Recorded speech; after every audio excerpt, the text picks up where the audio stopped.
My name is Luke Gardner, and in this podcast, I'll be discussing a brief history of Atlanta Pride and interviewing two of the individuals that make Atlanta Pride possible. In part one of the podcast, I'll launch into a brief timeline of Atlanta Pride, mostly taken from a 2014 Georgia Voice article. Part two of the podcast will feature two interviews, the first from Jamie Fergerson, Executive Director of the Atlanta Pride Committee, and the second with Operations Manager Lynn Barfield. This year marks the 50th anniversary of Atlanta Pride. The past is one of confrontation and bitter injustice, but to understand how Pride parades came to be, you must start at where they began. On June 28, 1969, LGBTQ+ New Yorkers responded to a regular police raid by fighting back, and that led to 4 days of rioting and protests. LGBTQ+ rights protests had been happening for over a decade prior to the iconic Stonewall riots, but the decade following what happened at the Stonewall Inn solidified a global movement of millions that still thrives today. Atlanta has held its own special place in this queer history.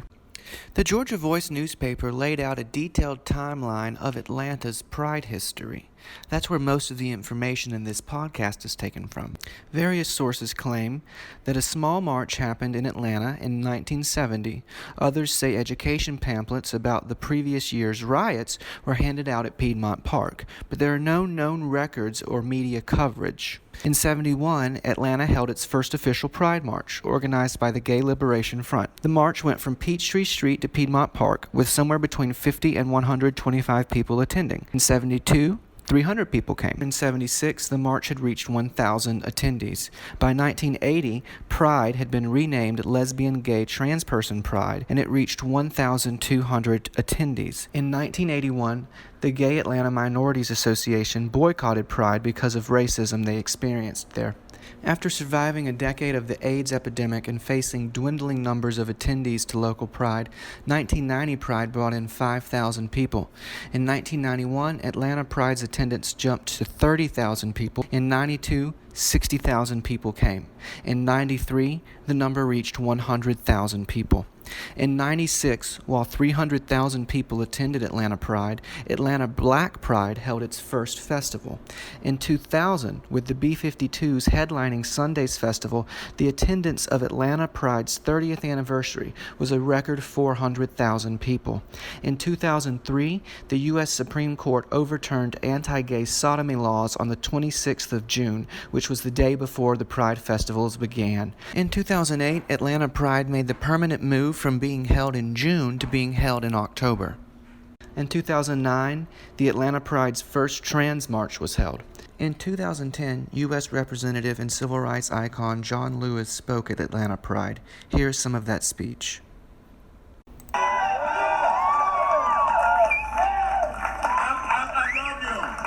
love you. We're not there yet. We made a lot of progress, but we still have a distance to go. I will not be satisfied. I will not be pleased until we end discrimination based on sexual orientation. Don't give up. Don't give in. Don't give out. Keep the faith. You know, when I was much younger, had all of my hair and a few pounds lighter. I got arrested a few times, been in jail, but I didn't give up. And you must not give up. Keep organizing, keep marching, keep voting, and you will win, and we all will win. In 2011, Atlanta Pride faced controversy after planning the festival on a weekend that conflicted with Yom Kippur, putting Atlanta's LGBTQ+ Jews in an uncomfortable position.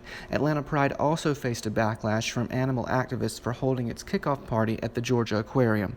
Also in 2011, the Georgia Voice newspaper called Atlanta's Black Gay Pride the world's largest black gay celebration. In 2017, Atlanta Black Gay Pride had over 75,000 attendees. And now, for the first time, both Atlanta Pride and Atlanta Black Pride will have to be held virtually. This means that because of COVID-19, the 50th anniversary of Atlanta Pride will be forced online, and one of the world's largest black queer celebrations will also be forced online. While members of the queer community might feel down about missing an actual Pride parade, the safety of our community and all communities should always be put first. And after all, who says a virtual festival can't be fun? Following are my interviews with Jamie and Lynn. I am Jamie Fergerson, and I'm the Executive Director of the Atlanta Pride Committee. Awesome. And what is that role like? Being the Executive Director of Atlanta Pride is always exciting. It's a role that changes every day. I have a number of different tasks, a lot of fundraising, a lot of working with volunteers, working with community organizations and partners. And so it keeps me on my toes for sure with a lot of different activities. We have a very small staff, so all of us really multitask and try to pull together to do all of the different things it takes to keep a small organization running and also to produce events for the community. Okay, cool. And how long have you been working with Atlanta Pride? I have been in the executive director position since June of 2015, so almost 5.5 years, though I was a volunteer with the organization since 2002. So I've been involved with the organization on some level for 18 years now. Oh, cool. What are some of the changes that you've seen? We've changed quite a bit over the last 20 years. One thing that hasn't changed really is the need for safe spaces and community spaces for LGBTQ plus individuals. Obviously we have had some civil rights things and some, obviously social shifts, and so that there's more acceptance, but we still very much need our own spaces to be able to get together and to fellowship and remember our own history. So really our core reason for being is the one thing that hasn't changed over that time. The size and shape of the event has grown immensely. Our volunteers have grown. Our programming is diversified. We've gone from basically a festival and parade only organization to an organization who does over 80 events a year in a non-COVID year. Obviously that looks a little different this year. And so we've shifted in almost every way except for our reason for being. Okay, well, that makes sense. And how long, so you've been working with Pride since 2002, but how long have you been, attending Pride in Atlanta? My first Pride that I attended was in 2001. I was 19 years old. I was in the middle of coming out, and it was a pretty difficult coming out process, as sometimes they are in the Deep South. And my best friend and I took a trip down from Rome, Georgia, to come to Atlanta Pride, and it was truly life-changing in a lot of ways. I had never seen a large community of queer identified people, and I didn't know what it looks like to be, lesbian and happy, or gay and happy, or with a family, or to have a job where you could be out. That when I grew up in small town Georgia, that wasn't something that I had seen. So I didn't know it was possible.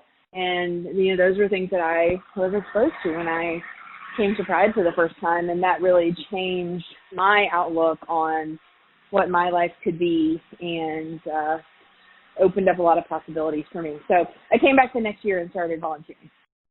Wow, that's really cool. Let me see here.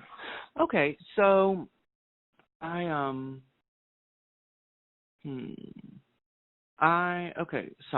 What is the 50th anniversary of Atlanta Pride mean to you, and what do you think it means for Atlanta? Oh, wow. Before we were in a pandemic, I would have had a completely different answer to that question. Right. I think that 50 years is an important milestone. It shows longevity and endurance that our community has really just continued to exist. We existed long before 50 years ago, obviously, but that to me it means that there's validation for us to still need to be here and doing this work. It's a great time to pause and reflect on everyone that came before us, that did a lot of work to make our work possible. But it's also a time where I can sit and look and see that there's still a lot of work to be done, particularly for transgender and gender nonconforming individuals, Black and brown members of our community, people with disabilities. We've not done a great job of inclusion on those fronts over 50 years, so we have a lot of work.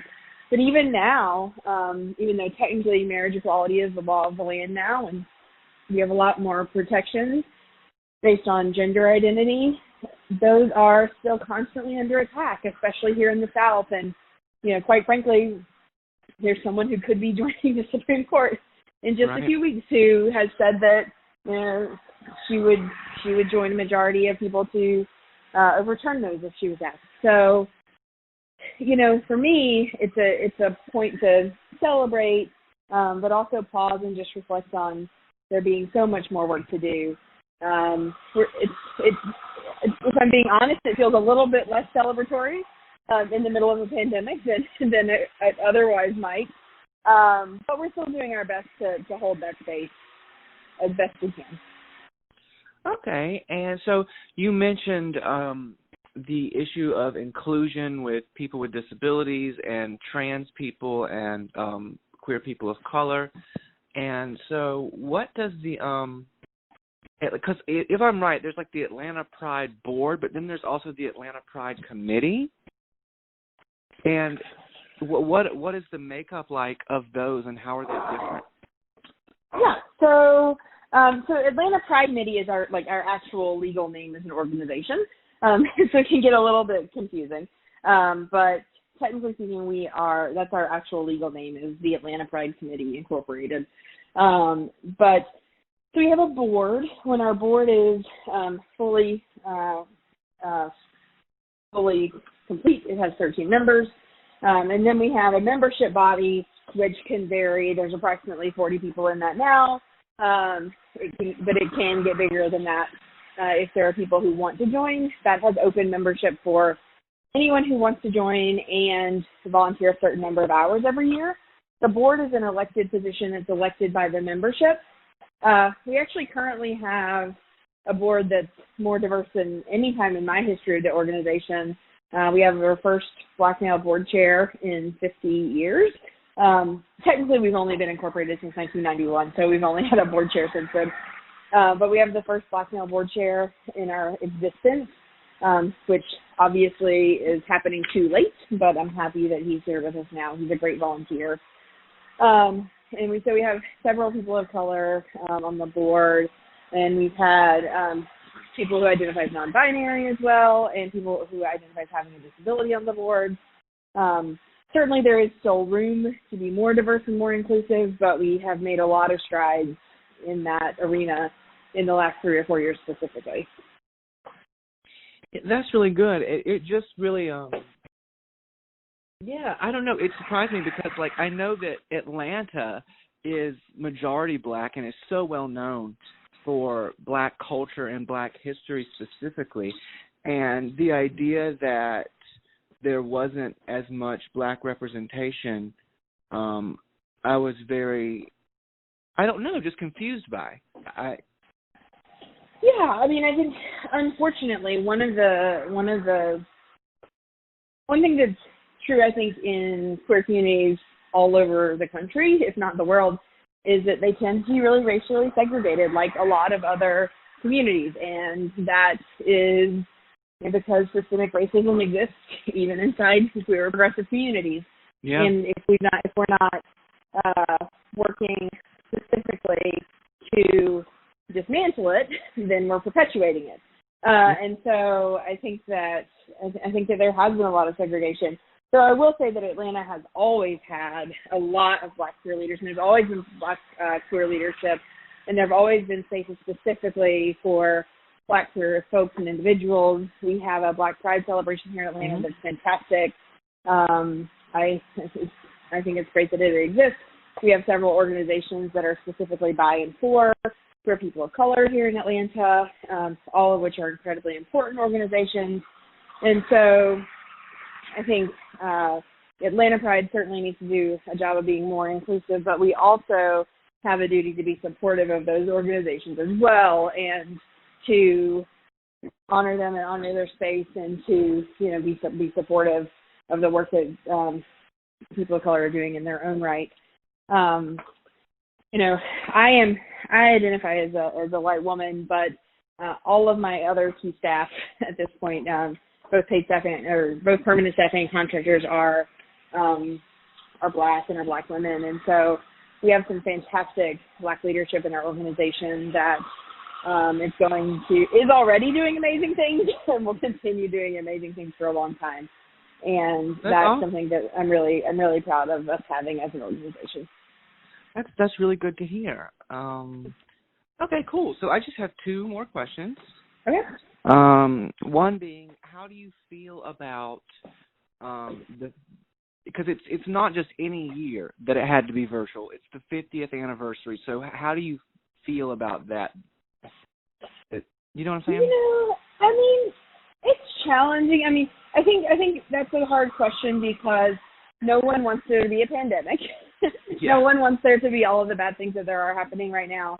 And at the same time, it was not a difficult decision to take the event virtual because it's the right thing to do and it's the safer thing to do for our community.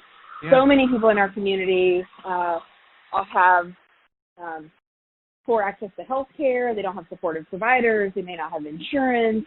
And so particularly in a time where, there's a health concern that, getting together could bring and we could all get sick, it's really important for us to err on the side of safety. Folks in our community are also, more likely to have certain conditions that make them more susceptible to COVID-19.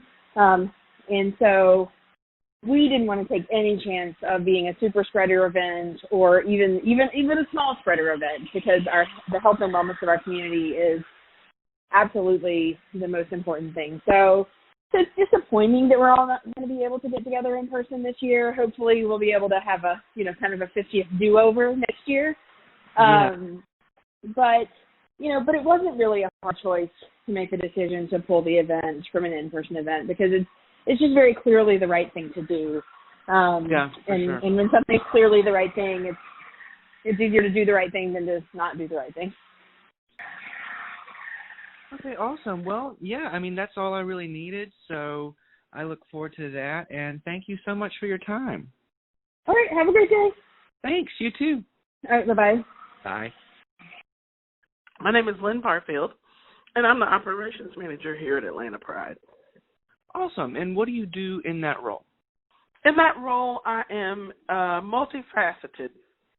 Luke, I do day-to-day operations, day-to-day connection on financials with our finance committee and bookkeeper. I also am in charge of the Community Reinvestment Grantee Program and the Small Business Partnership Program for Atlanta Pride, as well as overseeing some volunteer aspects for our organization. Okay, cool. And how long have you been with Atlanta Pride? 2.5 years. 2.5 years as of last week. Oh, wow. Super cool. And how long have you been attending Atlanta Pride? Since I was underage. Really and truly, I attended my first Atlanta Pride Festival my sophomore year in college with some friends of mine from the University of Georgia. And so I've been coming and going and doing it every year. Working, of course, for APC means you miss out on some of the fun, but not you miss out on some of the revelry, but you get to enjoy it from everyone else's perspective, so it's wonderful. That's awesome. And cool. So what does the 50th anniversary of Atlanta Pride mean to you specifically, and what do you think it means for Atlanta in general? Oh, wow. With the climate of our country and of the universe, it means a lot. Yeah. It means that even if we have to do this festival virtually, we want to make sure that people know that we are here, that we are still a resource for this community, that we are impactful, and that we support everyone and every organization in this community who is moving the rights of people, including LGBTQ plus people, forward in this world. It seems as though we've come to an impasse in our civil rights for everyone, and also in the social justice movement for everyone. We have our trans brothers and sisters who are still fighting for better health care and still fighting to be seen and heard, as well as people who are of color in the queer experience, fighting to be seen and be heard. So for us to be here means not only recognizing the past at this 50th year, but also recognizing the future. What do we do in terms of being in this community, and what can we do to better those situations? Is it that we get on the ground, feet on the ground, and have more social justice programming and partnerships, or is it that we sit and listen and observe more, and then also in terms of resources, do what we can to support? So yeah, it means recognizing the very generous, very hard even past of this community, but also recognizing the potential for our future. Yeah, wow, that's really deep. So let me ask what you think about specifically like representation of Black and brown, gender nonconforming, trans, people with disabilities, the most marginalized voices in our community. How do you feel like they're represented in the Atlanta Pride organization and just in Atlanta in general? And have you seen a change in that over time? I have seen a change in that over time. I've seen a change in that in terms of our organization and our programming, our volunteer membership, and people who want to engage with our organization have been several of those in terms of the marginalized groups that you just named. Really, though, I think it's just the beginning. I think that for us and every other organization, business, funders, anybody in the philanthropic community, and then also those who are in our political community, to understand the needs of those people and understand that it's up to us as organizations who may have different varying resources and varying talents and skills to bring that struggle to the light. I think you'll find in our programming that we're doing for the virtual festival that we've partnered with a lot of those organizations who are putting themselves out front and who are dealing with the issues and the things that are non-resolved for some of our marginalized brothers and sisters. We have some programming coming from Compassion in Atlanta and Sojourn dealing with gender diversity and sexuality with disability, because I think sometimes people with disabilities can very easily be overlooked. We also have a partnership with He Is Valuable for their Queer Code podcast, because there are young Black men who are gay who are still feeling a struggle and a strife, even within their own Black community. So there is a lot of that you'll see going on in our programming and our partnerships for this festival. And our goal as an organization, Luke, is to continue those even after the festival. Because if we're going to build a better community, we got to build some better and new partnerships. And we got to make sure that organizations like ours are helping lead that fight. Yeah, that's awesome. Cool. Okay, well, I just have two other questions. Okay. One being, how do you feel about, because I thought it was very funny. I mean, funny is not the word. I thought it was very, it's just a weird coincidence that of all years for it to be virtual, it happens to be on the 50th anniversary. Right. That's what we think too, Luke. Yeah, I'm like, how does that affect like the morale? Like, well, we found it to be different, and no one here would ever say that we were thrilled to learn that we would have to do a virtual festival. No, we know that we are used to being in person and being impactful to our community that way, and seeing those moments during the parade where all these organizations, whether it be within this city, or even from people from other states who have come here to support Atlanta, that will be missed. It will be missed.